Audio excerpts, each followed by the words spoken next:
મિત્રો જય સોમનારાયણજી માતાજી। આજે તારીખ 30/7/2026 અને વાર છે ગુરુવાર। આજના દિવસના ભોજનદાતાની વાત કરીએ તો આજનું ભોજન RS ફાઉન્ડેશન તરફથી આપવામાં આવશે।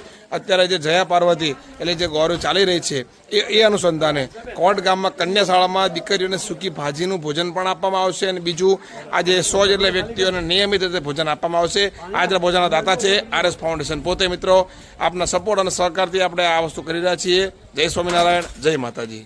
વિસ્તારની અંદર ભોજન પહોંચતું કરશું બિલકુલ સેવાના રીતે નિઃશુલ્કમાં। કોઈ પણ વિસ્તારમાંથી આટલા વિસ્તારમાંથી કોલ કરજો। મિત્રો જય સોમનાથજી માતાજી। આજે તારીખ 31/7/2026 અને વાર છે ગુરુવાર। આજના દિવસે આજના ભોજનદાતાની વાત કરીએ। આજનું ભોજન ફરી ગામ કોટથી RS foundation Rajubhai Somnath foundation દ્વારા આજે ફરી 100 જેટલા વ્યક્તિઓને ભોજન આપવામાં આવશે। બીજું મિત્રો આજની 31 તારીખની ખૂબ જ ભયંકર આગાહી છે કે સરકારશ્રી દ્વારા જાહેર કરવામાં આવ્યું છે કે પોતાનું ધ્યાન રાખવું, ઘરમાં રહેવું, કામ છે બહાર ન નીકળવું। એ અનુસંધાને કોઈ પણને જો ભોજનની તકલીફ હોય તો ફરી અમારો કોન્ટેક્ટ કરી શકો છો। જેને પણ જ્યાં જરૂર હોય અમે ઘેર બેઠા આટલા વિસ્તારની અંદર ભોજન પહોંચતું કરશું બિલકુલ સેવાના રીતે નિઃશુલ્કમાં। કોઈ પણ વિસ્તારમાંથી આટલા વિસ્તારમાંથી કોલ કરજો, અમે તમને ઘેર બેઠા ભોજન પહોંચતું કરી આપશું।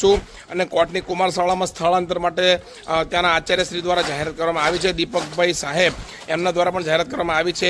કોઈ પણને પાણી આવી જાય કે સ્થળાંતર કરવું હોય ત્યાં એમને વિશ્રામ કે ત્યાં એમને આરામ કરવો હોય તો એની માટે કોટ કુમાર શાળાની અંદર વ્યવસ્થા કરેલ છે, તો એનો ઉપયોગ કરવા વિનંતી। જય સ્વામિનારાયણ, જય માતાજી। મિત્રો જય સોમનારાયણજી માતાજી। આજે તારીખ 30/7/2026 અને વાર છે ગુરુવાર। અત્યારે પૂરગ્રસ્ત લોકોને આપણે જે ભોજન આપી રહ્યા છીએ એની અંદર ગામ ધોળકાથી એનડી શાહ ચા પરિવાર તરફથી એમાં આપણને કેળા આપવાનો સહકાર મળે છે કે જેટલા વ્યક્તિને આપણે ટિફિન આપવા જઈએ છીએ પાર્સલોમાં ત્યાં દરેક વ્યક્તિને કેળા ખવડાવવાનો એમને એક સંકલ્પ છે અને એમના તરફથી આપણા ફાઉન્ડેશનની અંદર જે કેળાનો દાન આવે છે મિત્રો આપણા ફાઉન્ડેશન દ્વારા એમના દાનનો સાદા સ્વીકાર કરવામાં આવે છે। જય સ્વામિનારાયણ, જય માતાજી।